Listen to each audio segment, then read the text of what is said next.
It's a relay project. Real Talk starts right now. Here's Ryan Jesperson.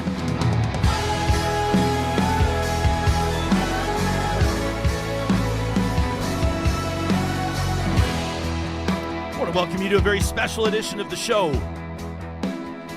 Based on our headliner today, perhaps this is your first time checking out this independent media entity proudly headquartered out of Canada's AI hub. Yeah, that's right. The bold claim that Alberta's capital city of Edmonton has been making for quite some time is manifesting itself across the country and around the world. And so today, as Mark Carney's Liberal caucus gathers in this Prairie province, we welcome to the show Canada's first ever Minister of Artificial Intelligence and Digital Innovation, the MP for Toronto Centre, and former longtime host of Power and Politics, Evan Solomon. It's nice to have you here. Thanks for being Ryan, here. Awesome to be here. Independent media. Yes. Yeah, listen, this is where I started my life, starting a small business, a media company, magazines, TV. I am just wishing you the best. It's really important as an entrepreneur, as a media, independent voice. Well done. Great to be here. Happy to be here. Appreciate it. Your entire career started. I think a lot of people obviously will know you from your time on national television and covering national political stories, and we'll get into that, your history with the Prime Minister, and obviously your priorities with this new file.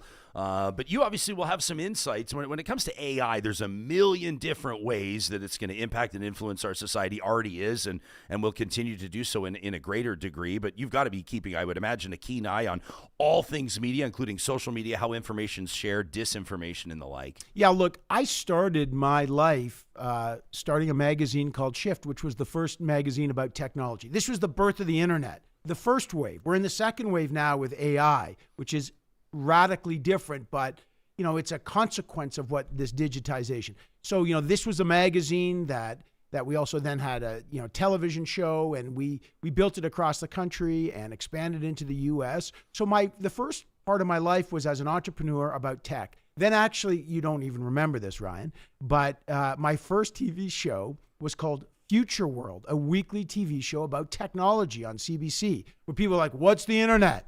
And we were talking about it. Here we are again, almost in a sense, at another unique moment. Two things are happening at the same time, and I think the Prime Minister recognizes. One, massive political realignment going on in the world. As you know, you're covering it. The world is changing politically. And at the same time, we've got the birth of another wave of technology, this time AI, and it's having transformative effects. There's concerns on one side for some folks about jobs and about safety and deep fakes. I get it. And we could talk about that. But there's massive opportunity. And Alberta, as you said, and Edmonton is one of the key hubs. And this is not like I've come on Ryan's show to kiss ass or anything. That's not. I just want folks to realize what you've got here in Edmonton. For example, Amy, which is one of the three major AI institutes. And again, I don't want to shock people, an institute started and funded originally by the federal government, but for its reason to pioneer frontier research and commercialize businesses. And it's still going strong, led by an incredible guy named Cam Link. And I'll be meeting Cam later today again. But Amy is led by Rich Sutton. And for that name, like we're across from where the Oilers play right now in our historic Mercer Warehouse location. What do you think, by the way? Well, by the way, it's awesome. But Connor McDavid's on the wall there, but Rich Sutton would be like having Mark Messier on the wall. One of the great all-time pioneers of AI, won the Turing Prize. The Turing Prize is the Nobel Prize of AI. I mean, he's world-renowned. He's the kind of leading light at Amy, and that just sets the bar for frontier research and then the commercialization. And the ecosystem here in Edmonton is massive. So to be here is really important for me to connect with this ecosystem. And then one other thing we should talk about is Alberta's key role in building Canada's national infrastructure in many things, but certainly building the economy of the future with data centers, really key role here in Alberta. Well, there's, and if you're just tuning in, the Honorable Evan Solomon, Canada's AI Minister, joining us in our feature interview presented by Mercedes-Benz Edmonton West, right into our live chat.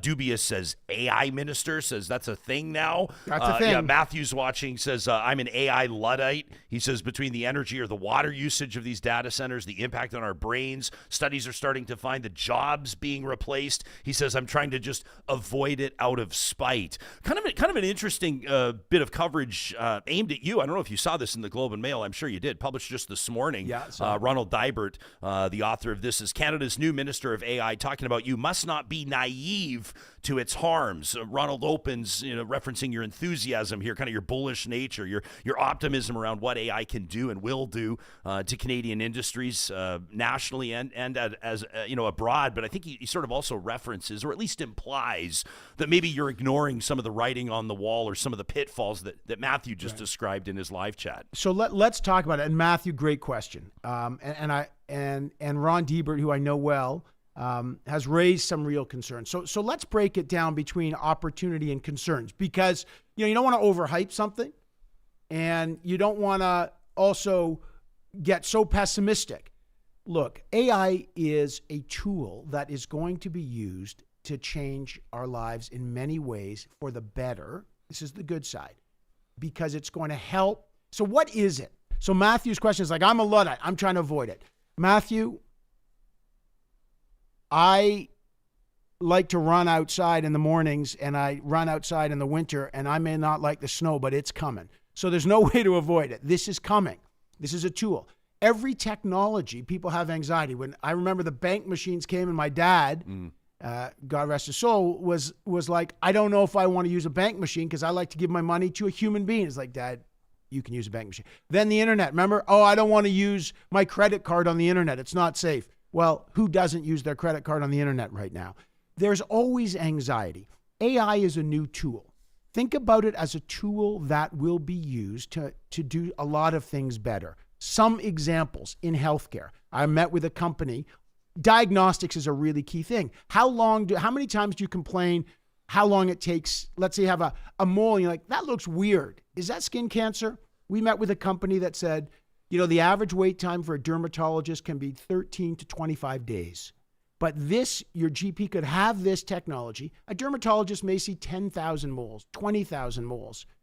The AI may see 10 million. And it can say within 1 second, you should check that out, triage that, and you can get to the front. So that when you get to the dermatologist, they already have assessed that. So you might save 2 or 3 meetings on that, speed it up. Those are the kind of tools that we're seeing all the time. So AI can be a real service on tasks. Now, the question on jobs is a real one that Matthew asked. Right now, first of all, Canadians' adoption rates, like how much we're using AI, is low in business. We're about 8 to 10% behind other G7 countries. Why do you think that is? Well, people are a little nervous about it. Trust issues. Maybe, times are tough and it's hard to invest in R&D. Canada's companies are behind investment in R&D. So before we worry about, oh my God, it's going to take all the jobs, we're not even using it a lot. So first of all, we need to up our productivity. Remember, if you're a carpenter and you've got a hammer and a saw, and the guy next to you gets an electric saw, and then everyone else has an electric saw and you're still using a hand saw, you're going to fall behind. You got to get the electric saw. Okay. Now you got to use it safely and properly, and you got to learn how to use it, but you need to compete. So we need these tools to compete economically and up our productivity. But jobs, there's always some job displacement with any technology. Usually the history, like with the internet came, more jobs were created, new jobs and new companies. But it's usually by workers, it's not replaced by a technology.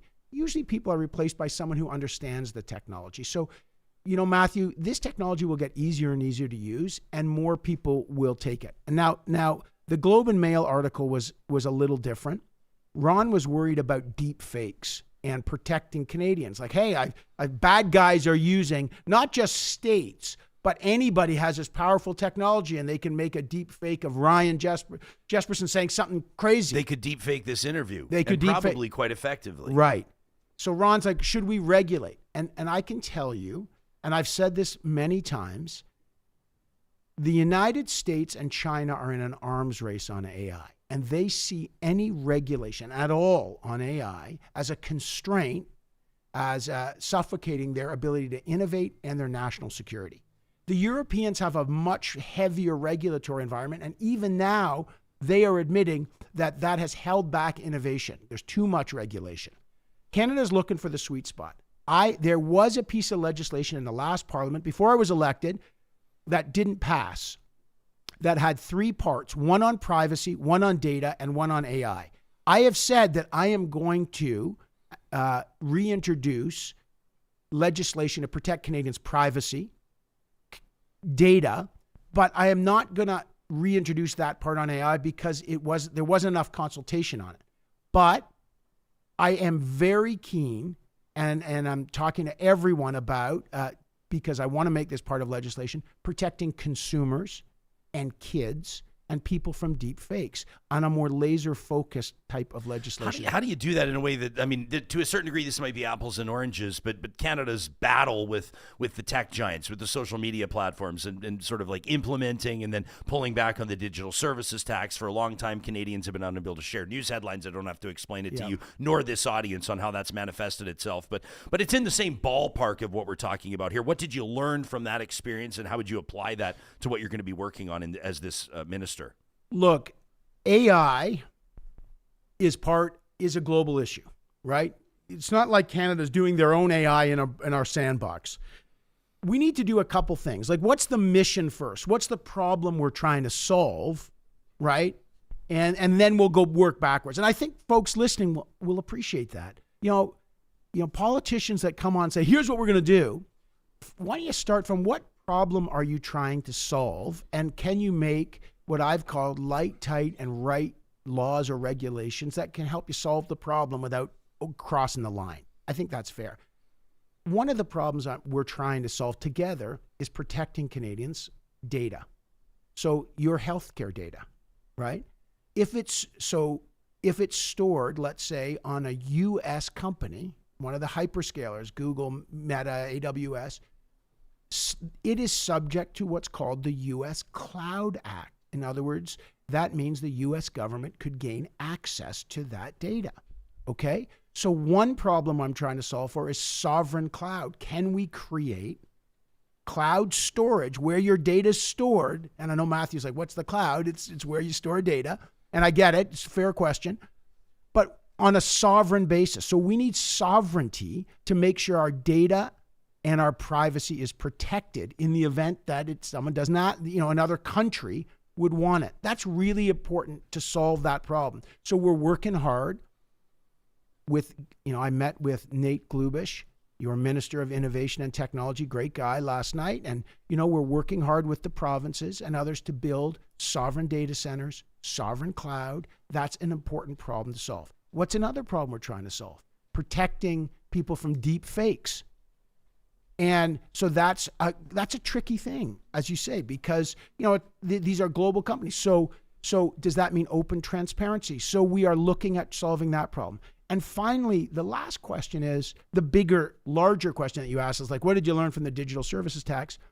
Look, we're trying to solve the bigger problem. And this is why our caucus is meeting here with the Prime Minister, which is we got to build a country that is less reliant and more resilient, that is creating better jobs for people. That's why the Prime Minister said, A, we got to knock down trade barriers, which we've done. 2, that's why we got to build things here and rely on less folks. So that means, data centers require, Matthew said it, energy, got it here, water, cold weather, because you need to be cooled. We've got all those resources.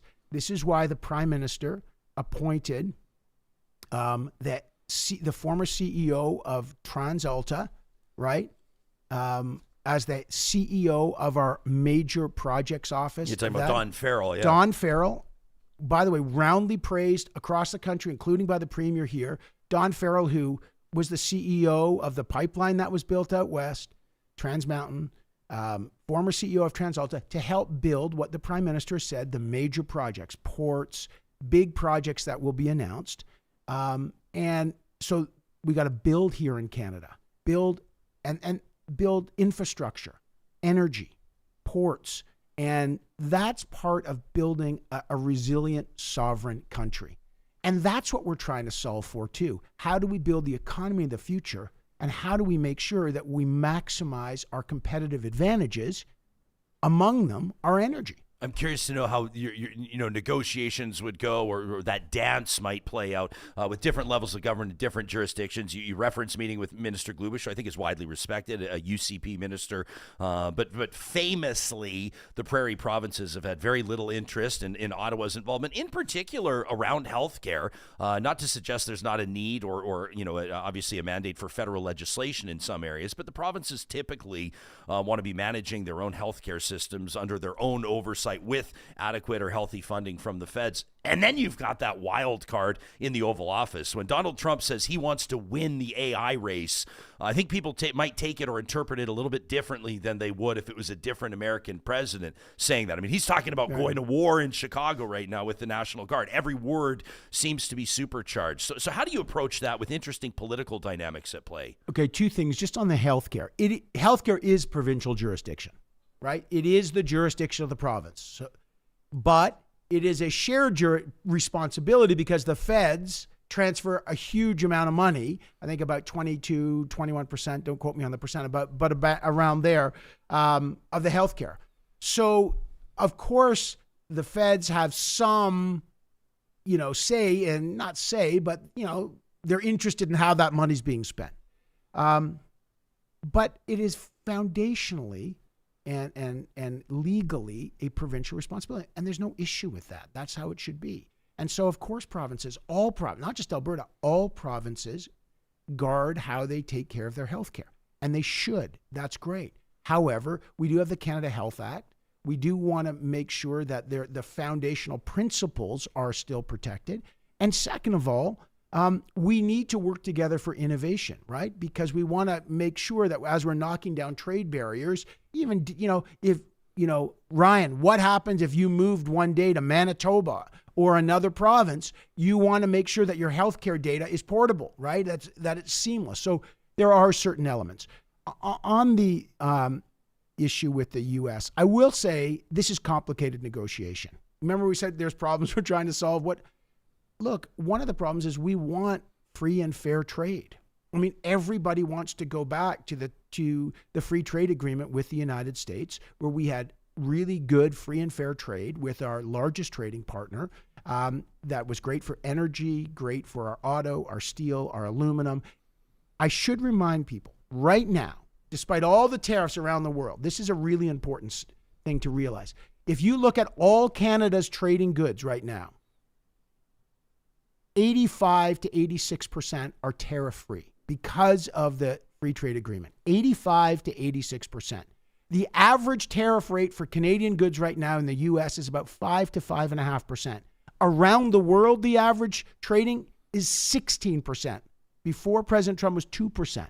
So the average country around the world has a 16% tariff. We've got a 5.5% or 5%. But it's still really important that it's hurting our steel, aluminum, and our auto sector. And there's constructive dialogues going on. Is it complicated?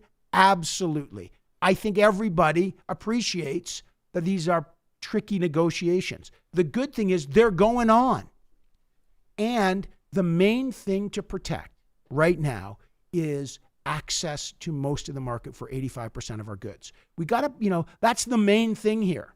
And we're working on the other part. It's a complicated negotiation. People say, "Oh, it's elbows up, elbows down." Like, what do you make of that, though? Well, real talk. It's a negotiation. What do you and make anybody of, that's been real in a tough negotiation is there's moments where there's elbows up. There's moments where you're skating together. You're trying to score. We're sitting across from the oil. You look.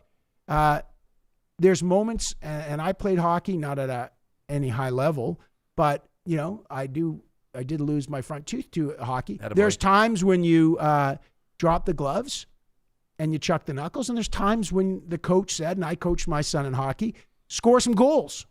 And we're trying to score some goals right now.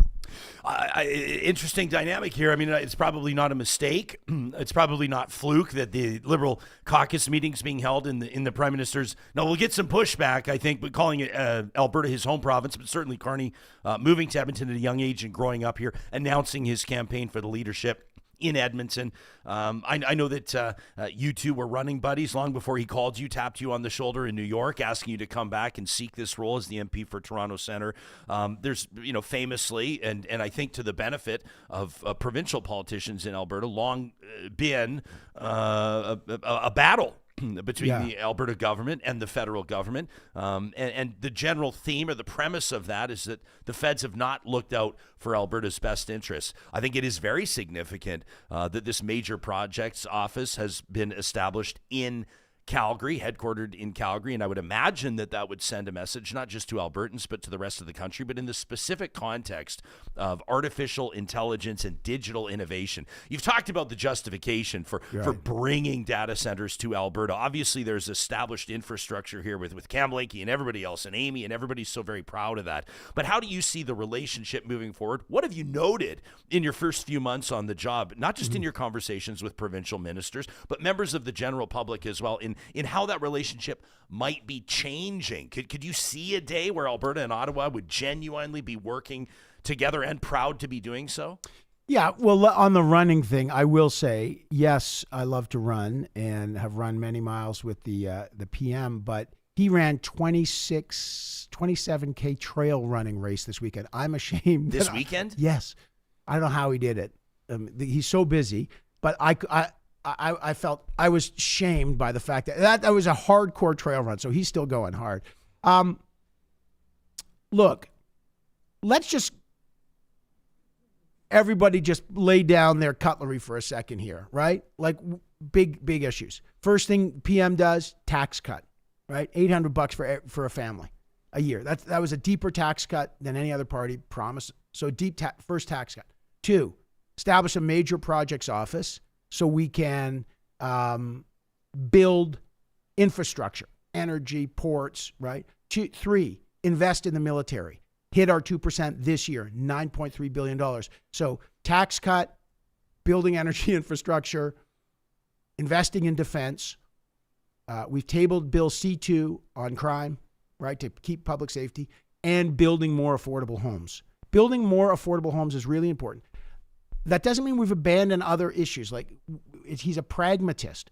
But these are big things. These are signs that this is a new government that is meeting people where they are. And what do people care about? Affordability, resilience, toughness, right? Security. It's a wild world out there. We need to be secure. And building for the future. So do I think Alberta and Ottawa are going to be able to work together? Of course, because we're foundationally, and not just Alberta, the country is aligned, right? You've seen the provinces and all the premiers say, yeah, we're interested in dropping provincial barriers and trading more. We want to do that. We're interested in building together. We're interested in governments buying Canadian, by Canadian innovators. And on AI, absolutely. I will say, buying Canadian is important. What Canadians don't know, there's only 4 countries that have, Matthew, get ready, I'm going to use an AI term here, Matthew, an LLM, a large language model. What is that? That's like when you hear chat GPT, when you can write and it responds. That's what that is. 4 countries in the world have a major one. Only one. The US, that they have chat GPT in it, all those that you've heard about, Gemini. China, we ain't using that one. France has one. And Canada, we have something called Cohere that businesses and governments use. That's it. Cohere is one of the singularly best technologies in the world, okay? They just raised $500 million on their another round. They are really important. We just did a memorandum of understanding to make sure that we are using them strategically important in the government, because we got to buy Canadian. We got to support Canadian. So the IP stays here, the job stays here, and the headquarters stay here. That is important, and that's what we're doing. You got a roll. I know you got a jam-packed schedule here during your time in Calgary, but I do have to ask you in closing, even just for a minute. I know you're a huge Habs fan, and obviously I think the entire nation felt the loss of Ken Dryden, who passed away over the weekend. Cancer, a 6-time Stanley Cup champion, won the Conn Smythe Trophy for playoff MVP. Amazing. Before he won the Calder Trophy as the league's top rookie, a 5-time Vezina Trophy winner as the league's top goalie, retired early, pursued a career in law, wound up obviously representing constituents as a liberal politician, a really remarkable career. I saw you tweet about it, but in closing, your thoughts on the great Ken Dryden. Yeah, look, I loved Ken Dryden growing up. I was given a Habs shirt, even though I was born in Toronto. I was given a Habs shirt, and so I took a lot of beatings on that. But I loved Ken Dryden. And then I got to meet him and got to know him a bit over the years as a politician. I interviewed him many times. This is a guy that was a great goaltender.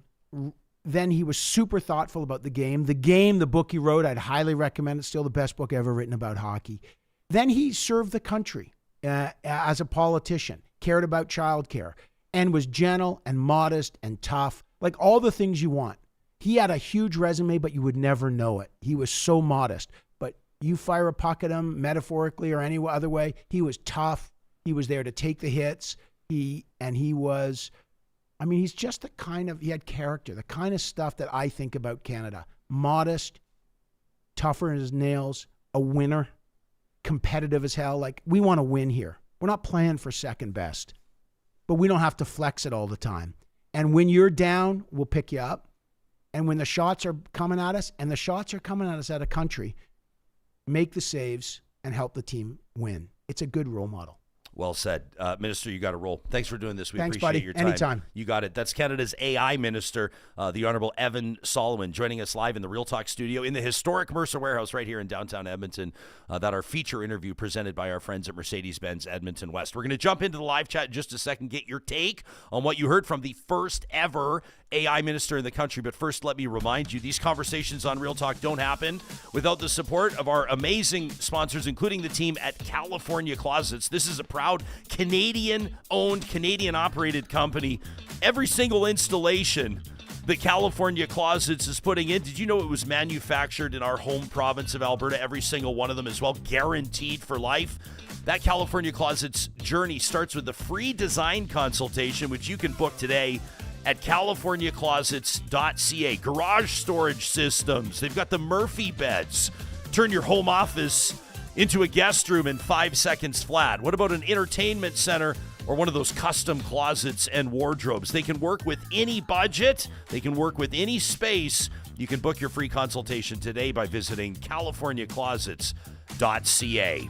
Our friends at Friesen Brothers in 16 different locations across the province of Alberta, proudly family-owned and celebrating 70 years, if you can believe it, from humble beginnings at a butcher shop in Hinton to what they're building today and continue to build. It truly is remarkable, and the traditions remain. This Alberta Beef Roundup for 70 years.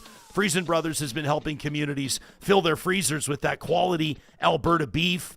And it continues today with a 60-pound pack of real Alberta beef, expertly cut and wrapped by their in-store butchers, freezer ready for you. You can check out the details on their website. That's friesen.com, FRESON.com. Or you can visit one of their real Alberta butchers in-store. Fill your freezer for $6.49 a pound. Doesn't get any better than that. Friesen Brothers, proudly Alberta grown and Alberta owned. Athabasca University welcoming back students this fall, but there's, of course, a bit of a different vibe at AU, different than all those brick and mortar post-secondaries, right? AU's world-class accredited online degrees and courses are designed so you can complete your education wherever and whenever it works for you. You can get started today at athabascau.ca. Learn more about their programs and courses. You want to start in November? You want to start in February? You want to start in July? Studying online with AU can be right for you because you can explore a wide variety of distance learning programs and courses on the schedule that works for you. Open undergrad programs, flexible graduate programs like their MBA, the online courses for professional development, and more. Your journey to AU starts today at athabascau.ca. And our friends at North Road Investment Council, proud to be working with and advising some of Alberta's most successful families. These are families that have, of course, built successful careers, and now they want to ensure that their wealth is being organized to deliver a successful retirement. The typical North Road client comes from an analytical or detail-driven profession. They work with a lot of engineers, a lot of architects, a lot of dentists and physicians. If this sounds like you and you'd like to recognize and speak with an advisor, an experienced advisor that recognizes life's journey doesn't always follow a straight path, the team at North Road, led by Marshall and Carrie, is wide open to a conversation. You can check out their website today, northroadic.com. Learn what makes them different, including their digital risk advisory service. northroadic.com is where you can start a conversation built on clarity, discipline, and true alignment. Our thanks to the Honorable Evan Solomon for joining us in our feature interview presented by Mercedes-Benz Edmonton West. You knew that a skilled broadcaster, and although he may be relatively new to politics, John, obviously skilled at the art of messaging, would be able to find a way to take Ken Dryden's career and transform it or turn it into a metaphor on Canada's AI race with the United States and China and other nations. But I thought that was pretty interesting insights and conversation is there. I want to get to what Real Talkers have to say on AI. How about this from Dubious, who says AI will soon be able to be an electrician or a plumber. AI is hand in hand with robotics advancement. Says just look at how the most modern robots can move. Says this is the worst that they'll ever be. In other words, they'll only improve or they'll only get better from there. More on the AI front in just a little bit, but that Ken Dryden news, I don't know about you. I woke up Saturday morning inside. Of course, Dryden's heyday as a Habs goaltender was a little bit before you and I would have been regularly watching hockey. But I remember growing up just hearing about this great Ken Dryden, and not just his work in the crease for the Habs, but also for Canada's team. And just sort of the stature that he had, his remarkable numbers. I mean, 4 of 6 Stanley Cups won consecutively. A pretty wild stat to win the playoff MVP, the Conn Smythe Trophy, before you win Rookie of the Year, and then to go on and win Rookie of the Year. Just an incredible career for Ken Dryden. Yeah, you know, and a guy who after when he left the ice and retired from hockey early. Pursued this career in law, pursued a career in politics. I remember having a chance, when Evan talks about his book, The Game, I had a chance to interview him on terrestrial radio when that book came out. And just talking to Ken Dryden, you kind of got the sense, you meet the odd person in your life, and the meetings are few and far between for good reason, where you're like, this guy would succeed in whatever he chose to do, just because I think of the way he was wired, the way that he was raised, the way that he carried himself. Just a truly remarkable person. Was he on your radar at all as a young kid or a young hockey fan growing up? Not really. Hey, yeah, he was kind of one of those guys. I feel like back in the day, he had the amazing flow. You know what I mean? And it was sort of that era where the goalie mask was just becoming popular, but he just had that incredible 70s flow coming out. A big, tall guy too. But just a remarkable achiever. And those are the days where the Montreal Canadiens really were in dynasty form, and winning that amount of NHL hardware in such a short period of time, just remarkable. But one of the things that struck me is we were through the weekend, I think, just reflecting on his career. And I don't know how many people really knew that while he had been fighting cancer, maybe that ultimately that his time would come so quickly. It seemed to be catching some people, including me, a little bit off guard. I think I don't know that everybody was expecting it, but it was interesting to see some of the different feedback that people shared about Ken Dryden. Carey Price, another one of the Montreal Canadiens' all-time great goaltenders. Carey Price, of course, without a Stanley Cup, unfortunately, but still recognized as one of the best that Canada's ever produced. He tweeted or posted on his social media with a heavy heart. He says, I extend my deepest condolences to the Dryden family. He says, thank you, Mr. Dryden, for your service, not only as a Canadien, but also as a Canadian. He says, you helped me as a young goaltender, and I will always be grateful for your thoughtful words of encouragement. How about this from the Big E? one of Canada's most dominant forwards, obviously forced to retire early himself due to injuries. But Eric Lindros posting, I had the privilege of having several cups of coffee at my house with Ken Dryden to discuss concussion research and the great game of hockey. Lindros, of course, probably knows more than any professional hockey player about the impact of concussions.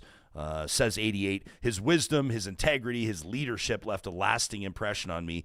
Says Ken was a remarkable person and somebody that I admired greatly. I just thought that was really neat to hear as well, that his work in the hockey community, Carey Price uses the words of encouragement. Of course, Price himself encountering plenty of adversity in his career and post-career. To just hear that somebody like that, Ken Dryden, obviously I think felt like the game had given so much to him and continued to give back to the game, and it was no surprise to see such an outpouring of comments and of support, of condolences to his family over the weekend. It was like when you woke up, I don't know about you, taking a look on Saturday morning, it was like, felt like every second post on my social media, regardless of the platform I was looking at. There were people posting on LinkedIn about it, on Instagram, on X, on Facebook. I just thought it was really remarkable and something that we wanted to mention. Kind of interesting. I wasn't surprised to see one of our audience members when Minister Solomon when he steps into the studio and someone goes, AI minister, that's a thing now. This is like the very first time that a prime minister has established that ministry, named a minister. I think it probably says a lot about the faith and the expectations that the prime minister has on this former host of Power and Politics, on Evan Solomon, but also I think indicates and leaves no room for doubt that this is an area where not only is there a great amount of potential, but also, of course, there's a lot that people need to be aware of, and many people, I think, perceiving it as a real threat to business, a real threat to their personal security.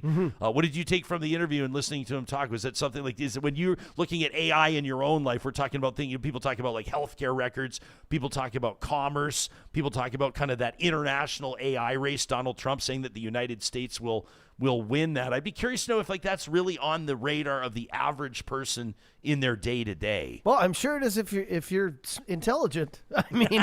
I mean, number one, I think that's going to be, like, as far as ministers go, probably the top 5 jobs. It probably is right now. I mean, AI is, if you're not using AI, if you're not at least becoming, familiar with AI, it's either going to make you successful or it could literally ruin your life, as you were talking today with deep fakes and theft and all the things going on online. But I'm really looking forward to like the next few years. And I've changed my outlook. Before was like doom and gloom, like we're all going to lose our jobs. The robots are going to take over. I think a lot of people do. Yeah, but that's how, it's the same thing when computers came around. You thought computers were going to replace everyone. And what it does is it sparks an entire new section of industry that never existed before, and it creates jobs, and that's what's going to happen. Will people lose their jobs? Yeah, but they'll pick up in other areas, specifically, people who use AI and maintenance of AI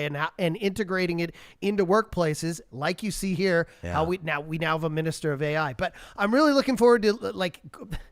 It's wild, and it's hard to even fathom when you hear people talking about it. The former CEO of Google and quantum mechanics experts and stuff. But quantum computing coming together with AI is going to be, it is absolutely going to blow your mind. The speed and the intelligence that's going to be able to be cranked out.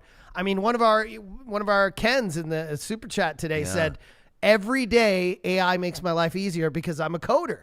And, even though it's not perfect yet, it lays out the base things you need, right? And you can go back and check things and make sure it's right before you put your work to your boss or put it into effect at your workplace. But just the amount of work it gets done, if it can get 75, 80, 90% of your work done in 30 seconds, whereas before it would take you hours to do. And then you just have to go over and check that the work is right. Yeah. I mean, once quantum computing is combined with that, the CEO of Google, I've told this story on the show, I'll tell it again quick, was talking about how AI is going to be able to create an app to go up against Instagram, go online, steal all its users, try to bring advertisers and make money off it. And he's saying I could tell quantum, AI with quantum computing to do this in 5 minutes and do it for 3 days. And if it hadn't made an app bigger than Instagram, Monday try again. And my mind was just like, oh my God. Yeah. This is literally a computer working for, this is artificial intelligence literally working for us, making our lives easier. Now, on the flip side, is that really scary? It is. There are some things that are super scary about that. You know how we say, and I'm kind of like I'll acknowledge that I'm misapplying the phrase a little bit, but maybe not totally, where people say, and I'll paraphrase it, but basically like people fear what they do not understand. Right. Sure. And that can be applied in many different ways. I mean, that could apply to like the library book ban in Alberta. That could apply to how people feel about trans women in sport. It could apply to like a million different things. But I think in this sense, like if you don't totally understand where you might be vulnerable or how you might be susceptible to the influence or the impact of the inevitability of AI, then it's obviously something that could greatly concern you. Now, on the flip side, another old adage would apply, and that is ignorance is bliss. And I think, Totally. I think for a lot of people that may be the step as well. But I think that Minister was onto something when he talked about maybe not AI, and we've heard this. It's almost this recurring refrain that you may not lose your job to AI, but you may lose your job to somebody who better understands how to use AI. 100%. Right, or to leverage AI. There was an interesting story. I don't know if you saw this, but this is there was where are they online? Here it is at thelogic.co. So the minister, and listen, there's a million questions I wanted to ask him. We had like 25 minutes with him. We used 27. His team was all standing up in the back, ready to get him out the door, and they told us ahead of time that he was going to have to bolt. So, obviously left a lot of questions on the table. But Minister Solomon, why do I keep calling him Solomon? It's Minister Solomon, legendary Canadian broadcaster. You'd think I could get it right. He says he had actually used a Google AI tool to brief himself on a previous Liberal bill that would have regulated the sector he's responsible for, and praised it for its accuracy. He talked to us a little bit about that bill that had died on the floor, basically. I don't mind the it. team at thelogic.co says they tried the AI tool that Minister Solomon used to summarize that AI bill, and they said that it didn't go well. It's not foolproof and not flawless in every circumstance. As an exercise, and we told him this when he walked in, I thought it might be kind of fun to punch in to ChatGPT an assignment. And I got pretty specific on it, and I said, give Ryan Jesperson 10 smart and pressing questions to ask Federal AI Minister Evan Solomon about the Liberal caucus meetings in Edmonton, right? The Prime Minister establishing a major projects office in Calgary. I said apply a prairie perspective to the questions, touch on top Alberta industries. So you can like kind of customize it, and ChatGPT churned out some pretty interesting questions. Now, for the record, didn't use any of them in the interview. I didn't feel like it was the direction where the interview was going, and this one kind of took off. That was a conversation that just happens quickly. Oftentimes that's what happens when you get passionate people, let alone former broadcasters, in a room together. But here's some interesting ones. This is a ChatGPT generated question. Alberta's energy sector is pivoting to net zero. How is AI innovation like grid optimization or carbon capture modeling being supported in your federal policy and funding framework? Interesting question.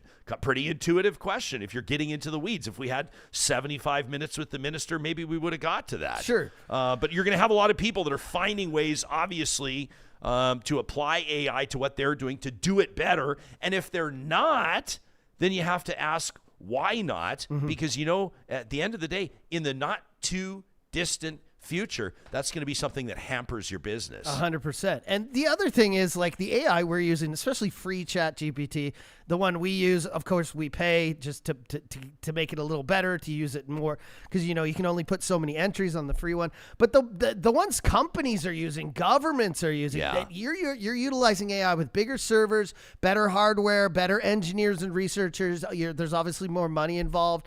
So the AI that they're using, it makes a lot less mistakes.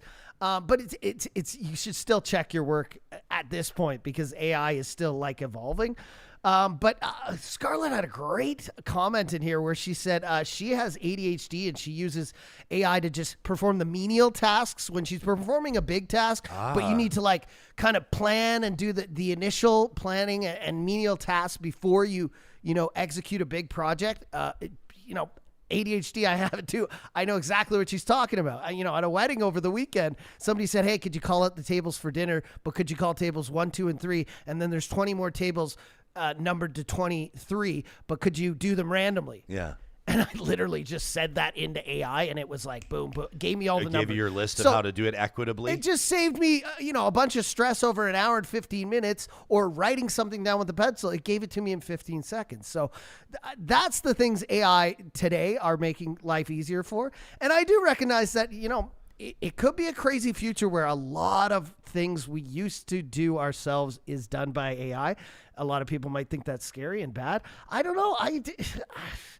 Maybe this is, and I don't want to say, because I know the chat's going to go off, but maybe this is where something like universal basic income comes into play, where some people just in the future don't really work. You know what I mean? Do you understand what I'm saying? Well, because there's going to be too many people and not enough things to do. Yeah, but UBI, you know what I mean? Well, yeah, okay. I mean, we can get into that for Do you sure. know what I'm I saying? love debating you know what that I'm stuff. saying? Yeah. I mean, but UBI's got to be, yeah, I mean, this is, gosh, you just opened the biggest can. I love it. And I love these conversations. I love when it comes up. But it's like UBI has to be paid for by something and of course by someone. Of course so it you does. can't just have, but yeah, I mean, I think that does. there's different ways to engage people in the economy and to create those opportunities. And that's a big job that the federal government has. There's Gordon in our live chat, powered by Park Power, just says, I welcome our robot overlords. Gordon may be wondering if they're in our chat right now. I see this comment from Whiteroom. It says, Jesper, you got a minister sitting there. You might want to ask him when this government's going to act to stop the ongoing genocide by Israel and the position on Gaza and the like.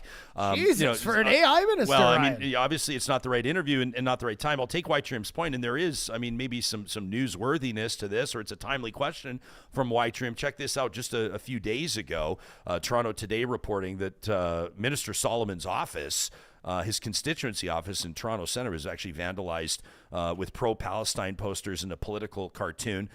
Said the minister, obviously didn't have time to get to it today, but says Canadians have every right to protest peacefully, but vandalism and intimidation have no place in our democracy. I would say to Whiteroom and others, of course, that we have every intention of speaking with and welcoming more federal and provincial cabinet ministers and, of course, leaders as well. We're always endeavoring to get those big interviews, and that's a story that unfortunately and tragically is not going away, so we'll take your point. You can always send an email into the show to talk@ryanjesperson.com. Leave a comment on our YouTube episodes, leave a comment on our Spotify episodes, or hit us up on our social media posts as well, and we work to get as many of those comments into the show as possible, including in the Flamethrower, our final episode of every week, presented by the DQs of Northwest Edmonton and Sherwood Park. Your hottest takes submitted to talk@ryanjesperson.com.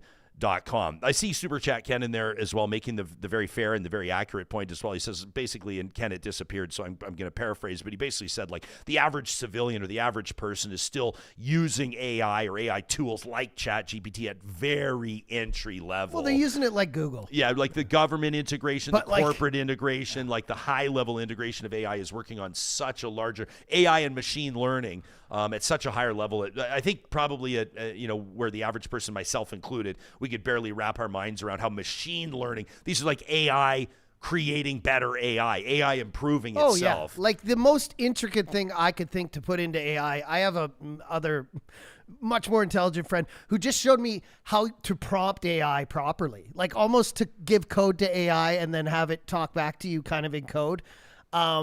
That is something I think people need to be taught right now. People don't know how to utilize AI by talking to it properly, and I bet Ken can comment on this, one of our super chatters in the chat, is I have a friend who's way smarter than me, and he's like, this is how you prompt AI, and he typed in, some things that I really didn't understand, and what came out was like, it like blew my mind, Ryan. It absolutely blew my mind. And so with this quantum computing and the faster sub-zero crazy computers that are being developed right now, I can't even fathom what we're going to see in the next 5 years. It's going to be insane. Alberta girl, I agree with you, man. I mean, if you look at 5 years ago to 5 years now, you literally can't fathom it. Like, yeah, it's going to be Alberta Girl says in our live chat, powered by Park Power, says it's essential that Canada make itself more self-sufficient and independent from U.S. influence. Says we need to trade with anyone but the U.S. Since they're weaponizing trade to take Canada over. That from Alberta Girl. On one hand, I agree with you. I think that Canada needs to be as self-sufficient as possible. On the other hand, we'll acknowledge that the United States is our largest trading partner by a mile. And obviously trade with the U.S. and a positive relationship with the U.S. is imperative. But let's note that it is a different landscape. More on the AI in just a moment, but why don't we get to this post that Donald Trump pushed out over the weekend? This is an interesting one, referencing the branding or the design around Apocalypse Now. What is it? The famous line, "I love the smell of napalm in the morning." And this post, of course, from the American president. By the way, John, this was reposted by the White House official account. I just sometimes have a hard time wrapping my mind around what's actually happening in real life, but posts the American president, the most powerful person on planet Earth, the commander-in-chief of the world's most powerful military. "I love the smell of deportations in the morning," says the president of the United States. Chicago about to find out why it's called the Department of War. And then he has 3 helicopter emojis there. The Apocalypse Now branding has been edited to include the president's face and Chipocolypse Now. Jesus.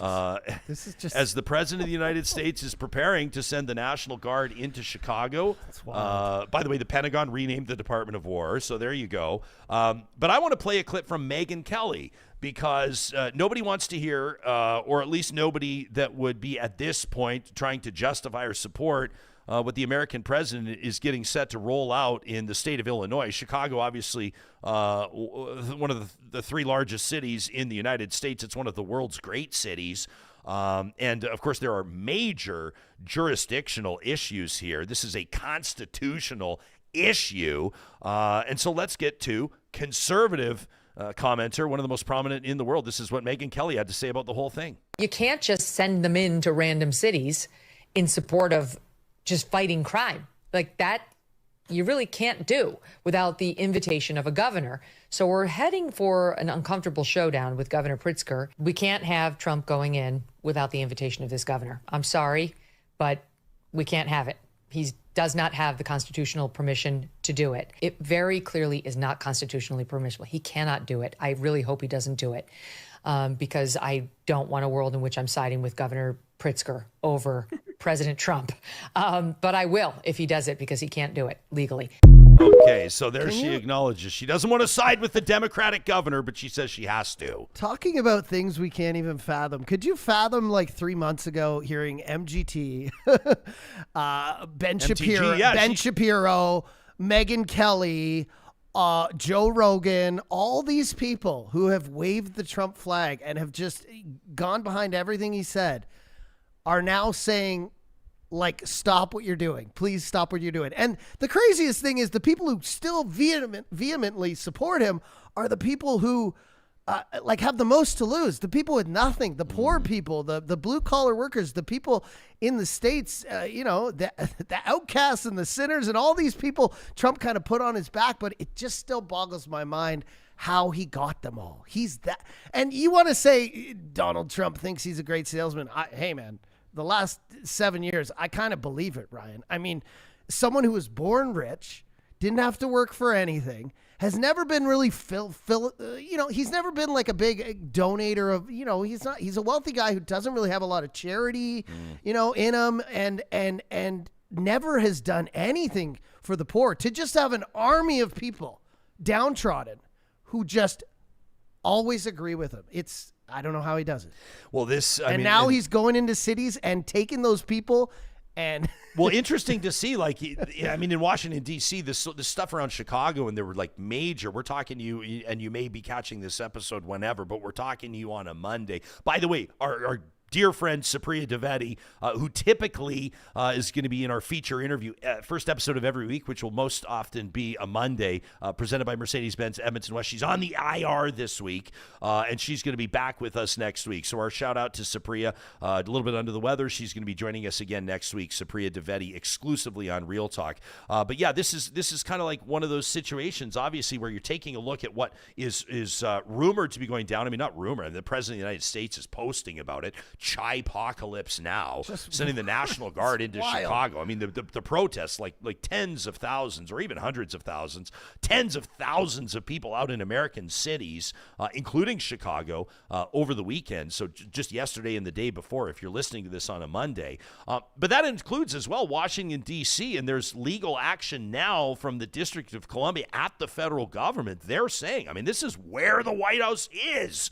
And they're saying, get the National Guard, get the troops off of our streets. But Trump says, he clarified to a journalist after in a media availability mid-Sunday afternoon, taking back, I mean, he didn't say take back. He certainly didn't apologize, but he said this is not war.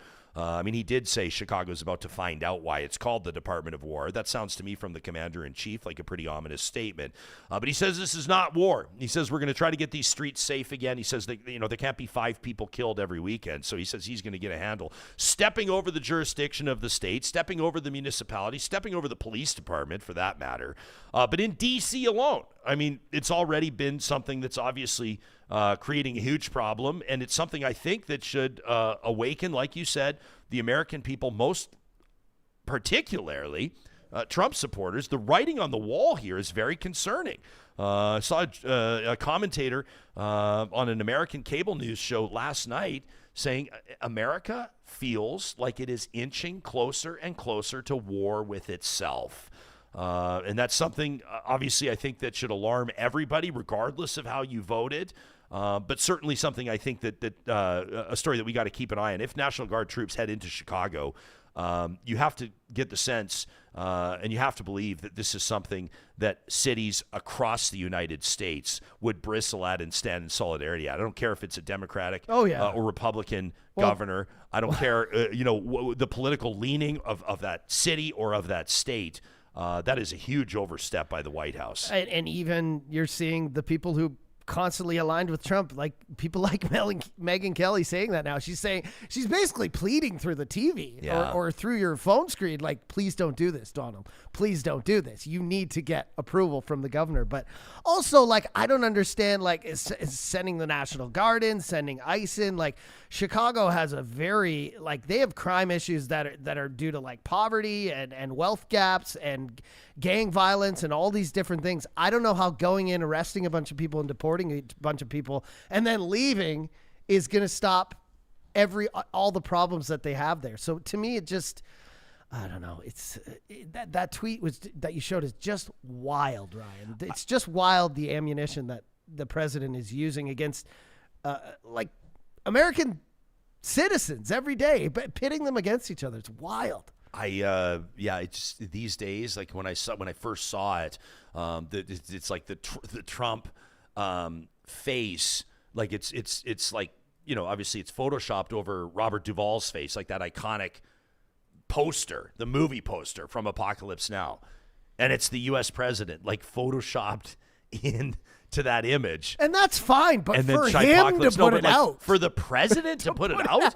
And then say... Like, could you see Barack Obama doing that? Could you see George W. Bush doing that? Could you see Ronald Reagan doing that? Like, could you see FDR doing that? Could you see... I couldn't see anyone doing it. Some smartass is going to write in and say Photoshop didn't exist when FDR was president. That's not the point. By the way, I saw this comment here from Mark Trouble in our live chat. Wonders, why is a broadcaster our AI minister? Oh, gosh. We don't have other qualified people who actually work in AI. Just a reminder, I mean, a broadcaster is also the premier of Alberta. Well, I was also going to say, name a minister that is an expert in their field. The health minister is hardly ever a doctor. We hope that they understand the portfolio. Well, we would hope they would, but I mean, and also this is a new area, brand right? new. Just get a smart person in there, and at least he's doing the homework and learning about it. I mean, is there any AI experts out there nowadays who are actual experts? Because it's so new. Well, I think that, I mean, Evan Solomon, I'm not here to carry water for Evan Solomon. I don't think he needs me to do it, but I would say he's obviously sharp. Longtime host of Power in Politics, knows his way in and out of politics very well. And obviously, like, as he established, that wasn't part of the plan, by the way, but the whole interview just sort of like, you get the sense sometimes in those interviews where it's like this would be like the plane taking off without taxiing on the runway and nobody has their seatbelts on. It was just like, bam. I wanted to open with Ken Dryden. I wanted to talk about Ken Dryden, but the conversation started, and he walks in here and he's looking around the studio, and he's going, so who? The minister says to me like 30 seconds before we go live, he goes, so who owns you guys? And he's looking around. He goes, the studio is great. He goes, who owns you guys? And I'm like, we do.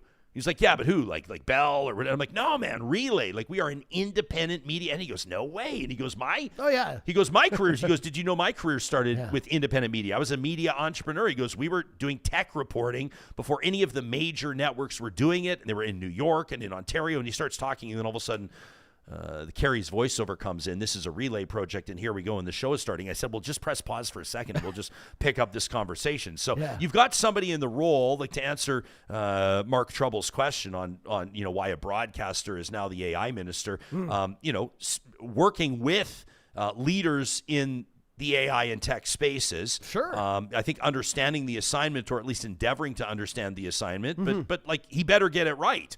Like, I thought that it was pretty interesting. We referenced that McLean's piece on purpose. Evan Solomon is the opposite of an AI doomer.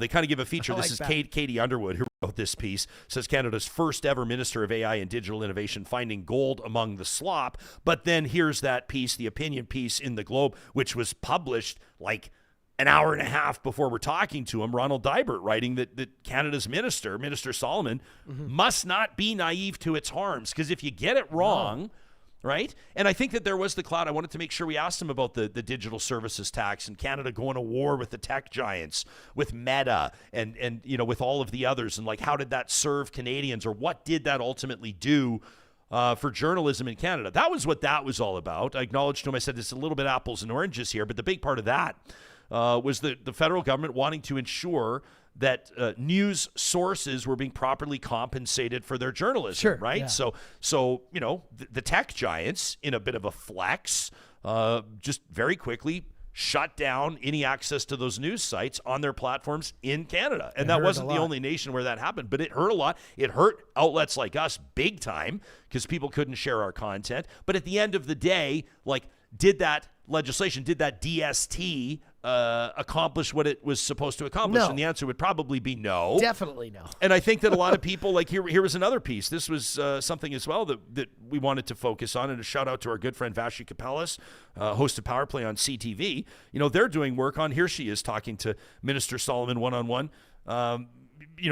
Solomon insisting there's, quote, zero capitulation in U.S. trade talks after Canada drops some of these counter tariffs. I think a lot of Canadians wondered if the Carney government dropping that digital services tax was, at the end of the day, again, elbows dropping or elbows down. So it's an area right now where Canadians have high expectations in the field of AI and digital tech, digital innovation. Maybe, to be quite honest and to be quite frank, those of us, John and Jill Q public, members of the electorate, the general public, maybe we don't even totally know what we need or what we expect the federal and provincial governments to do when it comes to AI and tech. But what we do know is we expect them to learn, savvy on the files, to understand what's at risk, to understand where the opportunity lies, to understand where the government needs to lead, to understand where the government needs to get the hell out of the way. Sure. And we don't want Canada falling behind. Not at all. And you just need someone with a good head on their shoulders, and he has good connections to broadcast and media. I'm not saying he's going to be amazing at it. Nobody knows. Nobody knows where AI is going to go and whether these new AI ministers are going to be successful. But I wish him the best because I want him to be successful. But I mean, you're not going to get an AI engineer or someone who's getting paid millions of dollars currently to develop research and make AI better right now. They've already got a job. So they're not going to go into government and make, 10x less.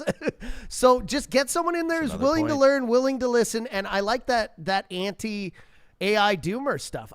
Because I feel like The majority of people I hear talk about this who aren't fully educated on AI are scared of it, right? Yeah, for sure. Vent Fashion says, so we could invest, like trillions in AI or in an AI-based industries? Like how many jobs would we actually create versus what would be created by small business grants or loans or manufacturing? This is an age-old question, Vamp, and I appreciate it. This comes down to like what role should government play and how should government lead or at least, support industries that are integral to the Canadian economy.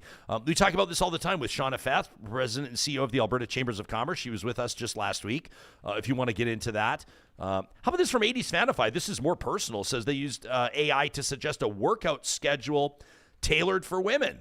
Says it came up with good suggestions. I mean, obviously, you know this already. You could punch in like if you have a bum knee or if you're like looking to, cut fat or if you're looking to boost muscle mass or punch in information on your diet.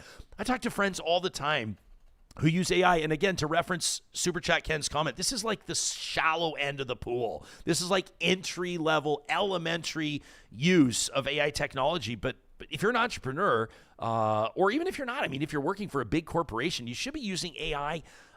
Write essays in there. Tell it all about your business. It will learn more about your business. Yeah. Share financials. Share insights into your audience or your customer base or your leads or the ones that got away. Share information about your competitors. Share information about the business landscape. Ask it how your business can improve. Yeah. Ask how you can improve as a professional. Yeah. I have a friend. We call him Weedmonger. I don't know if he wants his actual real name used on the show, but he was talking to me just the other day. I mentioned that Minister Solomon was going to be on the show. I mentioned we were going to be talking about AI. You know what my buddy tells me? Weed Andy tells me that he uses AI and ChatGPT specifically.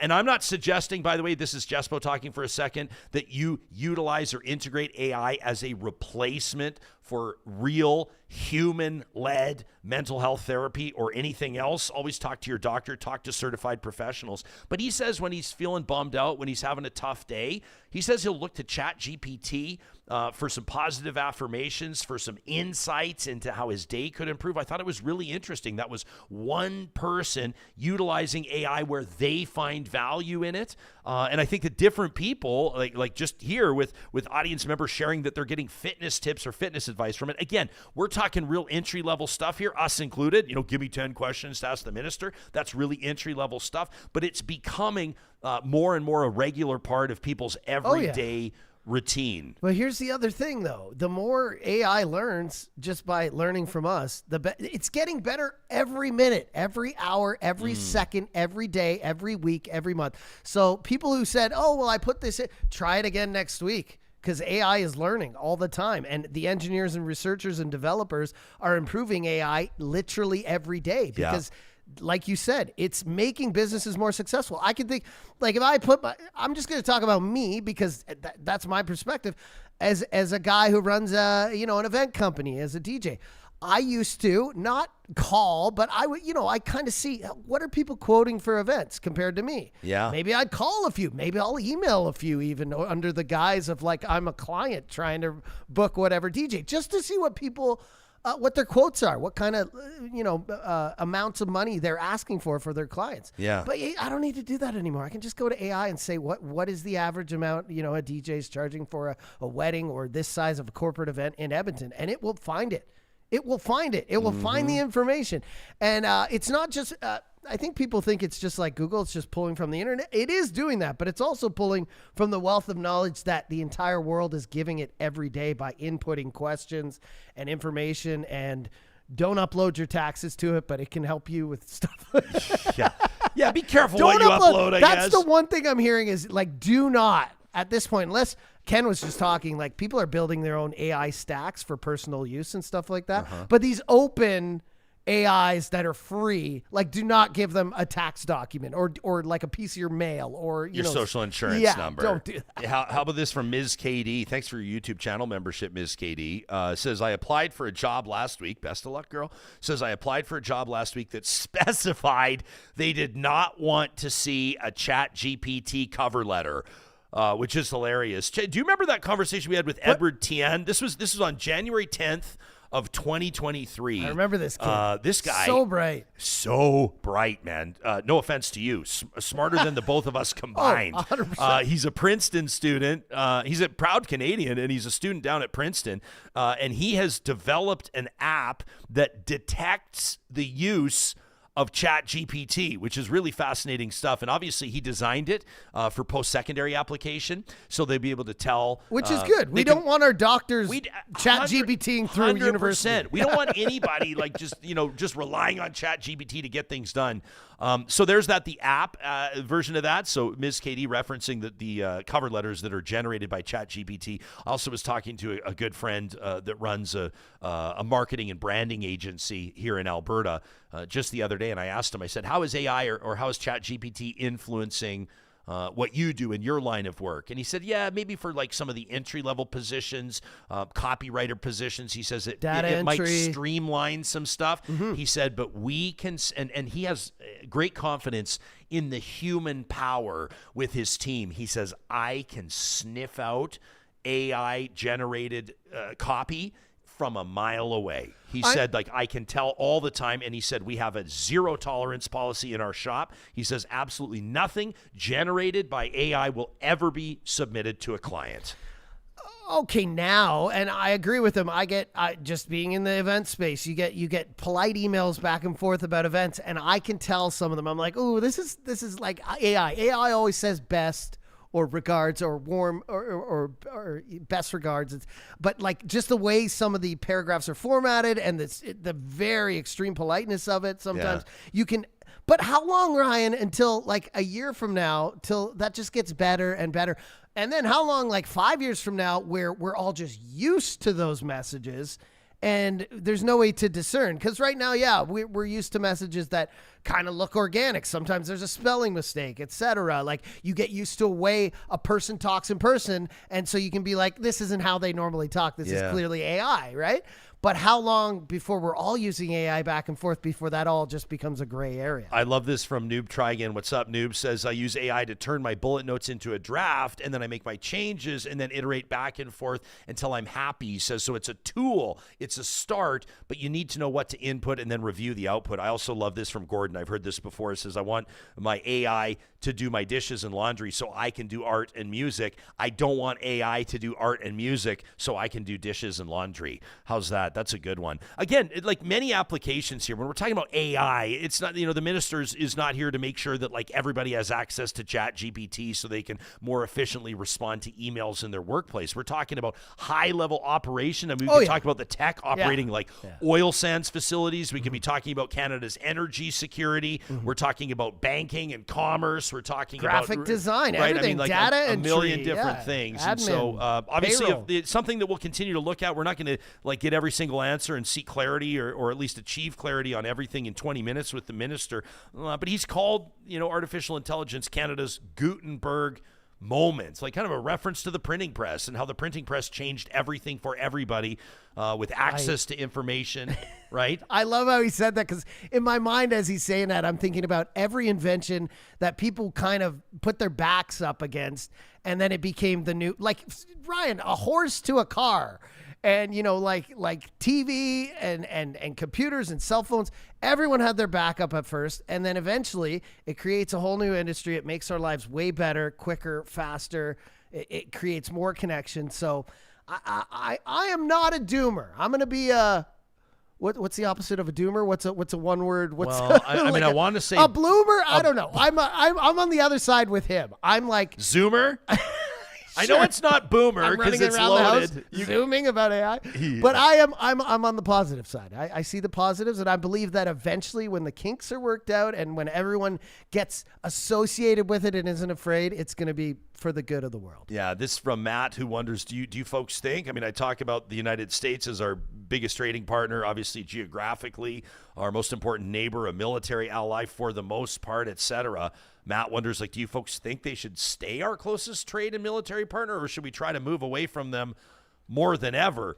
Yeah, I mean, we've talked about this on the show many times. We'll continue to talk about it. Number one, like geographically, nothing's changing, and there will always be that relationship, and I think we're grateful for it. It's a blip in time. Remember our July 4th episode? My cousin Philip joined us from California. We talked about this. We talked about the relationship between Canada and the U.S., and Minister Solomon here talking about Canada increasing its spending up to 2% of GDP. The goal is to get it to 5% on military spending, but this is not a commitment just to the United States. I know most of you know this, obviously, but let me just reiterate, that's a commitment to NATO and the member nations of NATO. I think that's a very important relationship. In my layperson's language, I'm not reading, of course, from the charter, but an attack on one NATO member nation is an attack on all, and that's a very important relationship, and that's something I think that's going to be becoming more important now than ever. Canada's trading relationship with China, we've talked about that within the last couple of weeks here on the show and how important that is and how that's evolving. Our trade with the EU, our trade with, we talked about trade with Africa as a burgeoning nation and as a growing economy and how important it is to further facilitate and encourage trade with that continent. I mean, there's just remarkable things happening, but at the end of the day, nobody, I don't think, maybe with some small exceptions, but I don't think anybody will ever argue that shutting out or moving on from the United States of America is going to be a smart move for Canada in any context. No. It's a tough moment right now in the relationship between these two countries. There's no doubt about that. It feels like we're hanging. It's first of all, screw rock climbers. You're all crazy. But a rock climber hanging on the edge, just like waiting for Trump's term to be over. So possibly, we just have to make it through. We're not even halfway through. But it's scary stuff because, like the minister alluded to here today, it's day to day so hard to navigate. But let's say there's a deal with Trump on tariffs and AI and all these other things, and we're going to work together. Who's to say it doesn't change the next week with Trump, Ryan? Mm-hmm. Or the next month, or the next year, or the next term when he installs whoever next. Did you hear his comments on vaccines the other day, though, over the weekend? Well, RFK in the Senate, I've just been watching that all weekend. I was actually I want to say pleasantly surprised. Why don't we play it? And here's I think it's because he's been seeing RFK just being so steadfast and just stubborn about it that he had to say something. Right. And so here, to give Trump credit on something, when you're responsible for the health of 400 million people and more outside the United States, I have to say I was a little bit surprised to hear him reiterate his desire to see Americans vaccinated. I think that Johnny's onto something with the trend that we've seen of essentially his chief medical voice, right? RFK Jr. But here's what the President of the United States had to say just a short time ago. Look, you have some vaccines that are so amazing. The polio vaccine, I happen to think, is amazing. A lot of people think that COVID is amazing. There are many people that believe strongly in that. But you have some vaccines that are so incredible. And I think you have to be very careful when you say that some people don't have to be vaccinated. It's a very tough position.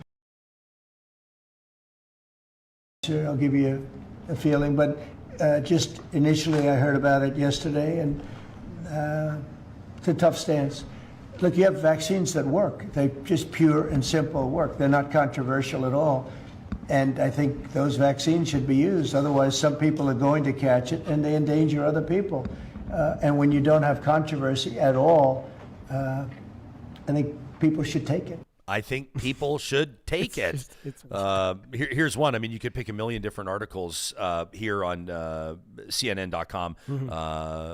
Analyst Ronald Brownstein wondering, will RFK Jr.'s wrecking ball approach, he terms it, to vaccines and public health lead Trump onto thin political advice? Robert Kennedy Jr., obviously Health and Human Services Secretary, basically is intensifying his drive, so reads this piece, to reverse decades of vaccine policy and being described as an unprecedented threat to the medical community and to everyday Americans, let's be candid, by the federal government under President Trump. Hostility toward vaccines from Kennedy representing the greatest threat to the nation's public health system in memory.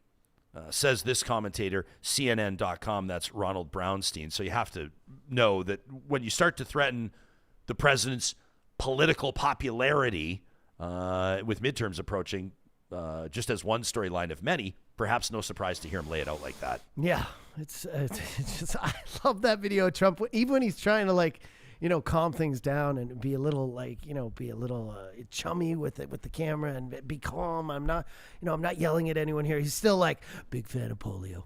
Big fan.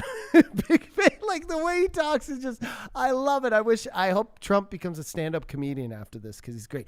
Big fan of smallpox vaccine. People love COVID. I love COVID. I love smallpox. It's like, what are you talking about? But yeah, last week was just insane with RFK, who, I mean, you want to listen to him and give the guy a chance, and then he says things like, millions of children died from the COVID vaccine, or diabetes has increased 90% in the USA in the last decade, and just things that I don't even have to Google them, Ryan, but I do. You just hear them and you know that they're false, and it's crazy. You're seeing, like I said, this is happening again in all fields in the U.S. where Republicans and Democrats are coming together and sitting in the Senate and being like, you are wrong. Well, and look at this. I mean, Newsweek has gone ahead and published a piece here. This is published this morning, a list of Republicans who are now criticizing RFK Jr. This is why you'd sort of hope that anybody involved in a career in public office, anybody serving the public as an elected representatives would speak candidly and speak freely in protection of those who installed them in office. In other words, the voters.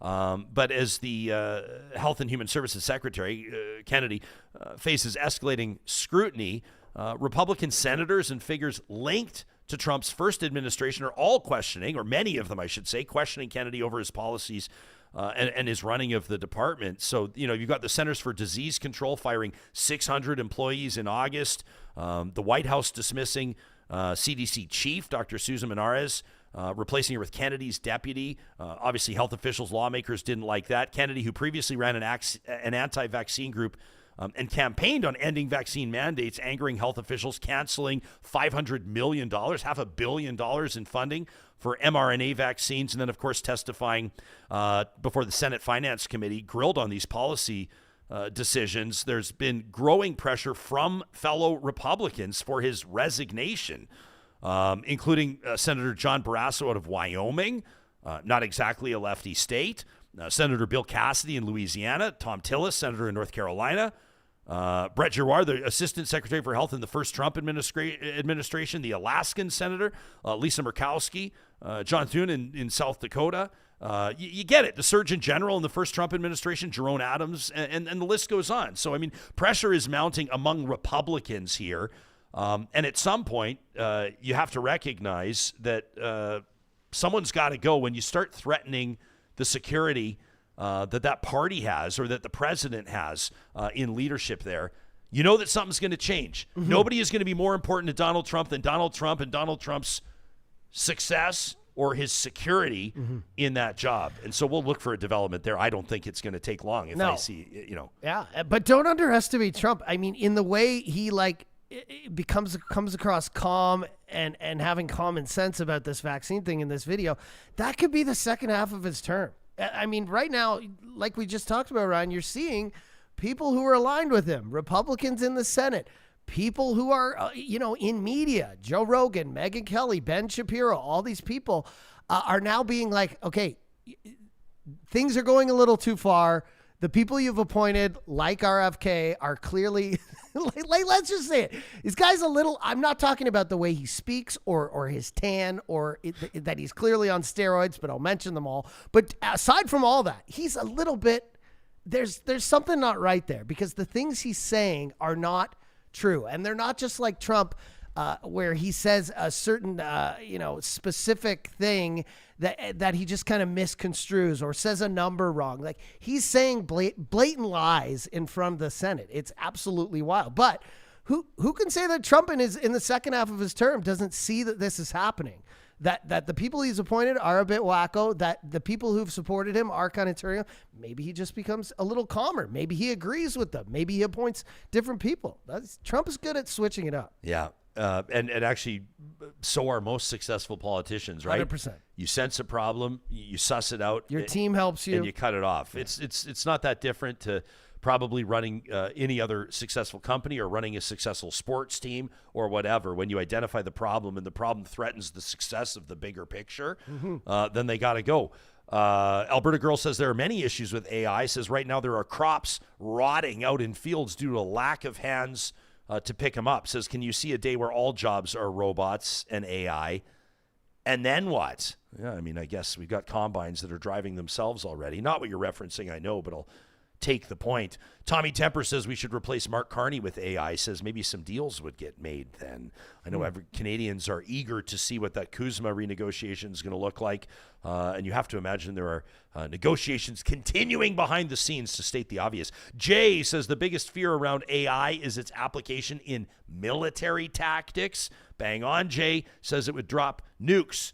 Because that's the best option for victory. He says that can be scary stuff. You and I have talked about even just the use of drones in military applications and how that's just freaking me out. There's just the future is upon us. Yeah, or imagine just even debating, like when world leaders meet. Like I'm obsessed with, like I got the new Apple iPhone 16 like a few months ago, and they're using AI, what they call Apple intelligence. Isn't it great that AI, can also be used as Apple intelligence? It's a great phrase, a great sales pitch. But one of the things in here that someone was talking about on Reddit is how Apple may be developing ways that you can incorporate it with your AirPods to where when you're debating someone or they're referencing something in your ear, ChatGPT or another AI Apple intelligence server can be running and give you an answer to a question or cite, things you want to do in the debate. And then in my head, I immediately went to when like Donald Trump is meeting with Putin, or like when world leaders are discussing highly, above the shoulder, like we talked about in Wolf of Wall Street, acidic stuff that gets everybody really upset. Is that how debating will happen? Is that how, world leaders will meet with AI in their ear? Because it's quicker, it's faster, it's a way to get to the root of the problem quicker. And that stuff scares me. It scares the hell out of me, Ryan. Yeah, absolutely. We're going to continue to talk about this stuff. These are ongoing conversations. If there's an expert voice you'd love to hear on the show, if you feel like there's an angle that we're not covering, we welcome your feedback to the Real Talk inbox, open 24/7 to talk at RyanJesperson.com. Give us Sundays off. Well, we'll just no, we just let AI handle it all. Oh, that's cool. But I will say, if you get an automated response, it's not automated. It's us. It's real life humans responding. And I guarantee that we're going to hear some success stories talking artificial intelligence, machine learning involving the province of Alberta, which gives me an idea for an upcoming edition, an upcoming episode of Alberta Wins, presented by our friends at Play Alberta. We've just launched that new feature on the show. You're going to be seeing it every single Thursday here, a story of the home province, our home province that we're so proud of, Alberta, winning on the provincial, national, or international stage. And we welcome your submissions. We welcome those ideas. You can send them directly to us here at the show.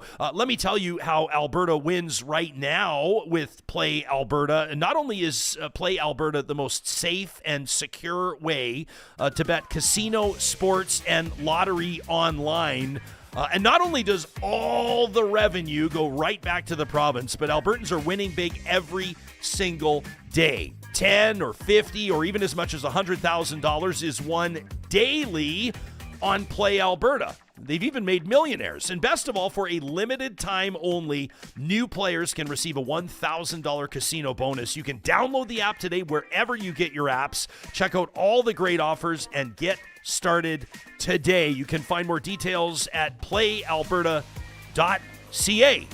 Please play responsibly. Our friends at UCAN Youth Services rolling out the red carpet for supporters that have been with them for ages, and maybe supporters that are just hearing about them for the very first time right here on Real Talk. UCAN Youth Services is our charity of choice this year because we believe in the life-changing work that they're doing, dedicated to helping young people out of harm's way and onto a path of economic independence.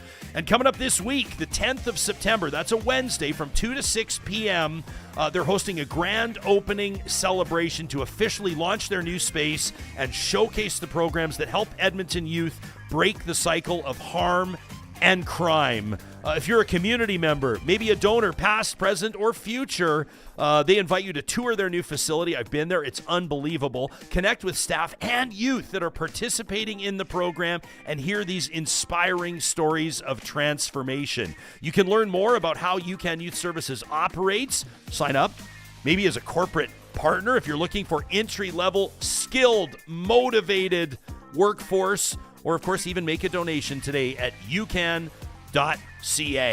And Johnny, later this week, I'm so excited to be heading back out to the Ranch Golf and Country Club. I refuse to accept the premise that summer is done, and that's why I'm grabbing a few friends to head out and play 18 at my favorite public course in the province of Alberta. I love this video you're showing right now.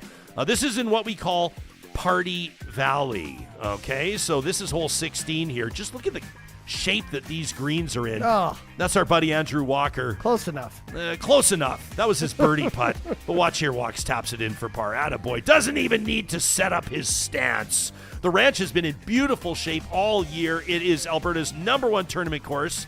And I love this video you're showing. After you tee off on 2, nice big long par 5, keep an eye on your cart's GPS. You'll see our new Real Talk ad. We're pretty proud of this one. Real Talk, no gimmies. We're proud to partner with The Ranch, the home course of our Real Talk Golf Classic. Circle your calendars, by the way, for Thursday, June 18th, 2026. That'll be our 5th annual. It's going to be a great one at the Ranch Golf and Country Club. Book your tee time today at theranchgolf.com. 2026. Already looking ahead, Where does pal. the time go, Well, this my is what golfers do. Is as soon as you start talking about one season wrapping up, we start talking about the next season to come, and that's what gets us through the winter. That and virtual golf. Slow it down. Slow all time down, please. We saw an email here. This is just in. This is kind of a brown envelope type email. So we're going to say this is from Pete. Okay. But Pete is not their real name. Okay. And I know that a lot of families, in particular in Alberta, people are wondering what on earth is going on with this teacher strike. And you may be listening or watching and going, teacher strike? What are you talking about? There's no teacher strike. Not yet. There's not, but I think it's long been rumored that Alberta's teachers are going to be hitting the picket line as negotiations with the province have fallen flat. And this from Pete, who sends us a note. Obviously, we've talked to the Education Minister, Dimitros Nikolaitis. We've talked to Jason Schilling from the ATA on this. And if and when a strike actually does happen, obviously we'll be circling back. Nobody will be better informed than the Real Talk audience. We promise you that. But Pete writes in 7 o'clock this morning, says, good morning. I can provide you here and has done with a copy of the email that we have just received from the Alberta Teachers Association inviting us to a meeting this Thursday. So that'll be the 11th of September in the evening. Says, now as teachers, we need to announce a strike 72 hours prior to that strike. So we are all guessing that this meeting coming up on Thursday is going to be about that. Pete says, I want to mention this to you today on this Monday morning since your voice and the voice of Real Talk resonates wide, and I want the government to hear these rumblings, says Pete. Like the great majority of my colleagues, I do not want to go on strike. It's in all caps on this email. Says, I want the UCP to figure things out and to put a contract in front of us that makes sense for everybody. And says, don't get me started about that big deficit. Pete says, wishing a great week to all Real Talkers. That an email from Pete to talk@ryanjesperson.com. So just a note to parents and, of course, to those of you members of the public that are following this story, this would be a big one. Teachers going on strike a week and a half into school. Johnny, that would obviously be a big one. Yeah. And I know for a lot of parents, there's just some uncertainty, not just on what does this mean for my grade 12 students graduation or what is it, but for a lot of folks on the day-to-day, single parents, families with 2 parents that are working, families that don't have the childcare figured out. It's like, what the hell are you going to do? You know what I mean? This might have to be sort of like a bring your child to work day in perpetuity. Or maybe folks that are working from home are going to have to work a little harder to be able to focus on the task at hand. What are they going to implement if there's an office with cubicles and everyone has to bring their kid in? Right. They get little beds in there. I was going to say little cages. I'm like, that's a horrible thing. Wise Kyle says, lock the teachers out. That's a tough look, man. Dude. Locking the teachers out. It's I don't know. It's crazy. It's, our healthcare workers, our teachers, everyone in this province is not happy right now. And telling them to go F themselves is not the route I would take. No, and it's a tough look for parents as well. You lock out teachers. I'm sure that Kyle's joking or just doesn't really have much political sense in that context, because that would be locking the teachers out 2 weeks into the school year would be insane. That would be a move, as my friend says. I try not to talk too much about this because I don't have kids, right? So I don't understand. But you don't need to have kids to have common sense. I can have a little here and there, but I have no idea the struggle that parents are even considering right now. If they had to, like, especially single parents who have a couple kids who have to go to work during the day, what they're gonna do and how they're gonna make ends meet when they're already just barely making it ends meet. So I would say locking the teachers out or starting some kind of FU situation is not what we want. We want to talk it out. Brian says every teacher I talk to says I'm like a member of a teaching family.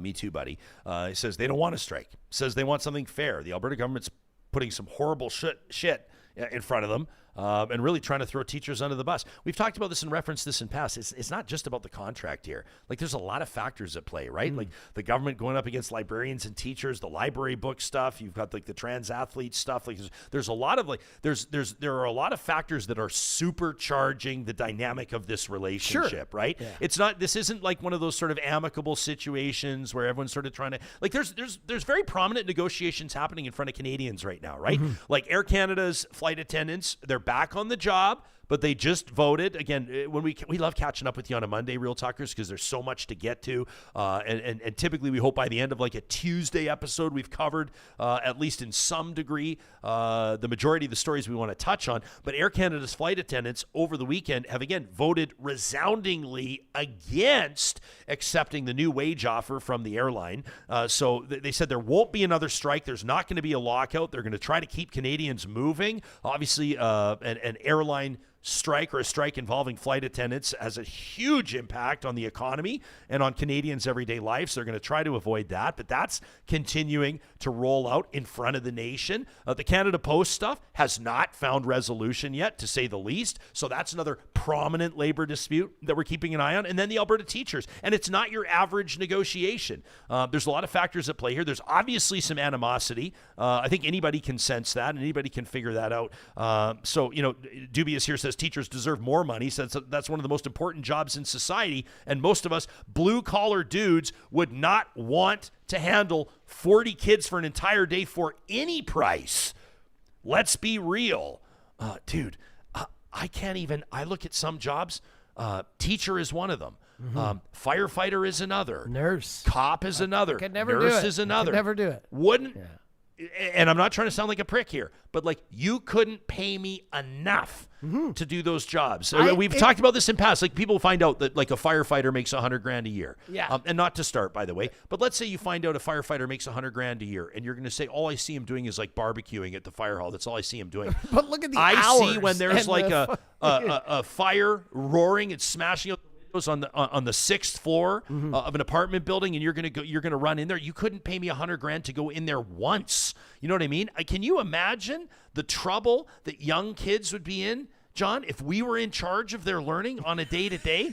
Like, can you imagine? I mean, I would die for my children. I would jump in front of a bus for my kids. I would do anything for my kids. It's like the two of them are as much as I can handle. My mom was a nurse her entire life. She went to school for it, worked in the ER, eventually became, head of a health administration, head of the health administration at a college and university. And I asked the same thing to all my nurse friends, because I don't understand it. I mean, I do get it. And maybe I'm a horrible person deep down, but I'm like, why would someone want to become a nurse? It seems high stress. You're seeing icky things all the time, especially if you're an ER nurse. I mean, you're dealing with people who are sick, possibly infecting yourself. I mean, the overall tone of your day is just depressing.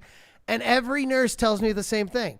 I just always wanted to help people. And I'm like, you are a better person than I will ever be. And it's the same thing with teachers who just want to teach and just want to help people learn. Like, it's something I just won't comprehend. Well, except for the ones that at a smaller level I comprehend, but at a higher level, I'm like, I would not want to dedicate my life to it. Yeah. So I I pat you on the back for it. Yeah, I mean, except for the teachers that went in it to turn kids gay. There's those ones too through the library books With frogs. Yeah, with frogs. Well, they experiment like we do in school. You experiment with the frogs, and then you go on to the humans.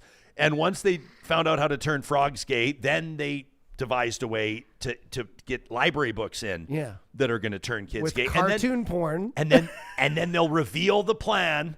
They'll reveal it all at a later date. At a later date to come. Emily says, there is no way that a class of 40 is realistic. You remember we read this? It's wild. This email from Jillian. I think we read it either right around before or after Labor Day weekend. But Jillian wrote in, to junior high teacher, a wonderful friend of the show. She's been on the show before, and she just wrote in to let us know, to update us that she's got 37 kids in her class this year. 37 kids. I think in I her had class. a little over 20 in my high school. I remember. Ken says 24 or something. Yeah, he figures Premier's ideal scenario is for the teachers to go on strike, force them back to work, and then use mediation to settle. Says, which she's perfectly fine with, because she'll get that public leverage. Garth, what's up, Garth? Says, the strikes. Says, Jesper, you got to get a rep from the teachers union on the show. I will, of course. Jason Schilling's been on many times. We'll bring him back.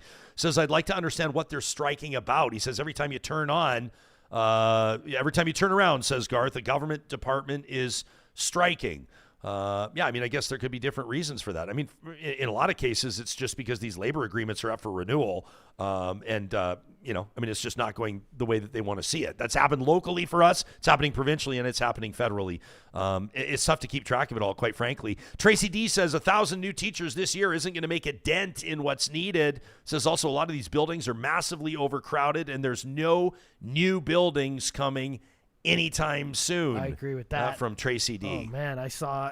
I won't name the show I was watching, but just talking about how for the last 5 years since COVID, you've been adding like portables to school, facilities, being like, this is a temporary spot until we, develop more of the campuses or the school grounds, and that hasn't happened. They just keep adding more and they become permanent.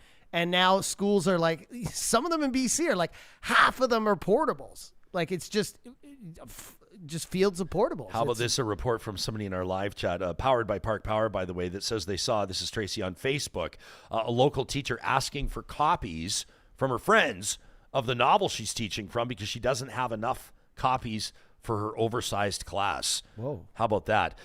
Tommy says, just replace all those complaining teachers with temporary foreign workers, says problem solved. Want to let you know that Marcello DeCintio, the author, is going to be joining us. He's got a new book coming out about migrant labor in Canada. Really looking forward to this. The book is out on the 30th of this month. So he's going to hang tight until the book's actually released.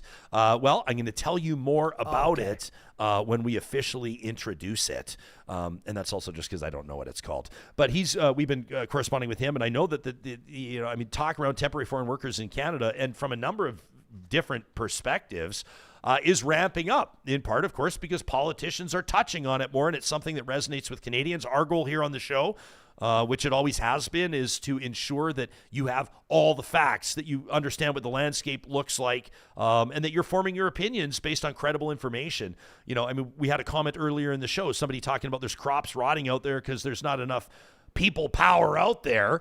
There's not enough humans that are able to do the work. Philip talked to us about that. Again, I'm referencing our July 4th episode down in California. He said with the ICE raids, a bit of a different story here. Obviously, we're not talking about temporary foreign workers in Canada, but the ICE raids in the United States, in particular in California, he's witnessing that firsthand. A lot of these migrant workers that have been integral to America's agriculture industry, and in particular California's economy, which is bigger than Canada's economy, says they're not going to work because they don't want to get arrested. They don't want to get dragged away from their families. He says, so we've got, I think he said strawberries in particular. He goes, we got like berries out rotting in the fields because nobody's there to pick them.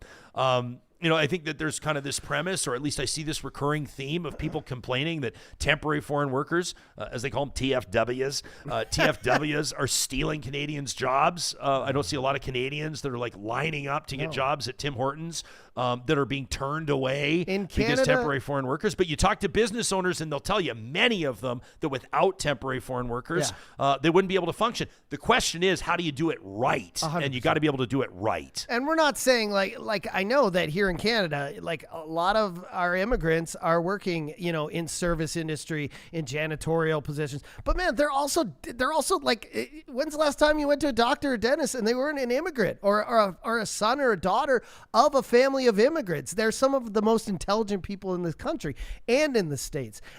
But also in the States, they're also the people who pick literally the fruit that is rotting away in the fields in California. They're the people who cut the grass and take care of the homes of the wealthy people who are now screaming that they need to get out of the country. Ryan, why is it so backwards? It seems it's insane. I do want to go back to Alberta Girl's comment. How is AI responsible for the crops? The workers who need to. I don't think she's blaming it on AI. I thought that's what she said. I think she's just saying that. Well, and maybe I'm misinterpreting the comment, but I took it to say that there's staffing challenges right now. It'd be interesting to this is interesting, right? Because there's sort of two ways that we'll approach a story, and number one is like from an oversight, like a bird's eye view kind of a thing. When you talk to like leaders in industry, or a government minister would be a good example. Journalists that are covering trends or following stories as they develop, and then you have the anecdotal testimony or the anecdotal evidence, which is equally as important, but sometimes can be misleading, right? So you bring a business owner, or we'll do like a round table of small businesses. One of the ones I loved from a while ago when we talked about how Canadian businesses were adjusting to American tariffs. And so you get three different stories. We had my buddy Curtis Herdlicka in, from a prefab home manufacturer, the steel tariffs hitting them directly.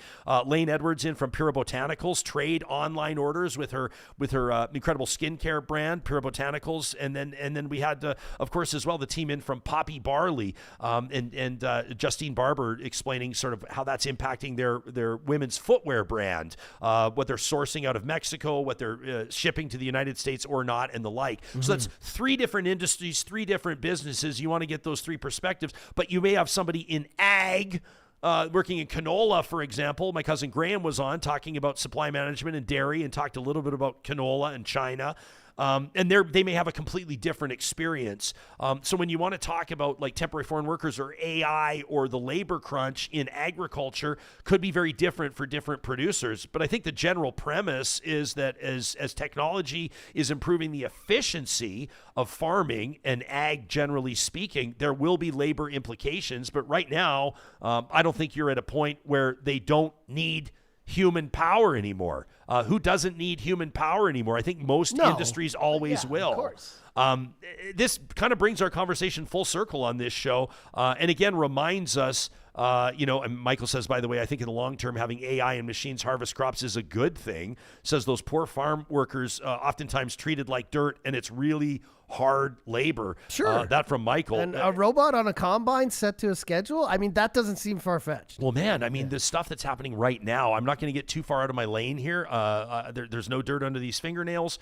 But obviously, talk to a lot of farmers and have a lot of family members that are farming. The tech that is currently improving farming right now is very significant, and it translates into dairy. And I've explained before how different cows are fed different diets based on the scan that they get when they go into the electronic, or this milker, this robot milker that reads which cow it is, and they get a different blend of food based on what's going to bring out the best milk proteins from that specific cow. I mean, that's mind-blowing stuff. But you look as well, I mean, you'll have farming equipment that can detect certain diseases in crops. It'll be able to detect or spray for certain insects. I mean, the capabilities, I think at the end of the day, will improve the product for the consumer, probably improve the efficiency for the producer. But again, there will be some human implications on that. There's no doubt about that. There are people smarter than us that are going to be listening to this episode. We invite your feedback. Many, many people. Lots. We're not trying to say that we don't know anything, but we do recognize that a lot of you know more than us. How's that for a safe statement? We wanted to wrap with something. This is every once in a while we'll get an email that just kind of it stopped me in my tracks, and quite frankly, it fueled me every single hour since I read it, and it just felt like a perfect positive reflection. So we'll wrap the show with this. First episode of every week, courtesy of our friends at Solar by Kuby. We take a look at something that restores our faith in humanity. Something that allows us to kind of step outside the news cycle, remind ourselves that there are good people doing important work all around us. You probably remember our Real Talk Roundtable on the 11th of August, and if you didn't, I encourage you to check it out with Dr. Sheila Wijayasinha. She was joining us. She was in town from Toronto, and her podcasting partner, Dr. Shazma Mathani, The Doc Talk is their podcast, and we sat down in the Real Talk studio in the historic Mercer warehouse to talk about E. coli and salmonella and more, and just an amazing conversation. Johnny, they talked a lot about gender bias in healthcare, and they shared with us how women have traditionally been underserved when it comes to health research, when it comes to the awareness that physicians have around women's health issues and the like. Encouraging women, they did through that entire interview. Again, that was the 11th of August. You have to check it out if you haven't already. Encouraging women to know deep within you if there is an issue, to press your physician, to not be afraid to get a second opinion, to take care of your health and your health first, to not be deterred by what may be potentially a dismissive type scenario when it comes to your personal health care. Well, Roxanne heard that interview, and she writes in this. She says, Jess, I just wanted to send you a personal note to thank you for the episode you did a couple of months back with the doctors from the Doc Talk podcast. Roxanne says, your conversation about women's heart health really stuck with me. She says, not long after that, I ended up in the ER with chest pain. I wasn't taken very seriously at the time, and I was actually sent home without answers. Roxanne says, but because the Real Talk episode had stayed with me, I later listened to the Doc Talk podcast episode on heart health, and it gave me the push that I needed to advocate for myself and push for more testing. And that's when I finally got a diagnosis, says Roxanne. It turns out I'd actually had a heart attack. Roxanne said, I just got chills. Roxanne said, if it wasn't for hearing that conversation on Real Talk and then their subsequent podcast episode, I would not have had the confidence to keep asking questions. Please know how much of a difference that episode of Real Talk made in my life. She says, please pass along my thanks to the doctors as well. We did. She says, their work and you giving them a platform truly made an impact for me. With gratitude, she signs off, Roxanne. Wow. Roxanne, thank you for sharing that with us. Thank you for prioritizing your health. Thanks for pressing for that diagnosis. And we wish you a speedy and full recovery from your heart attack. Again, you can check out that episode with Doctors Wijayasinha and Mathani August 11th of this year on our YouTube channel or wherever you get your podcasts. You can subscribe to their podcast, Doc Talk, wherever you get your podcasts. And of course, you can always share your positive reflection with us to talk at ryanjesperson.com. It is presented weekly by our incredible friends at Kuby Renewable Energy. You can get a free solar quote today by visiting kuby.ca. We've got a big week coming up here on Real Talk. We can't even tell you everything quite yet, but it's going to be huge. And we're grateful to have you here with us. Thanks for telling your friends about us. Thanks for liking and subscribing to our content. And we'll talk to you again soon.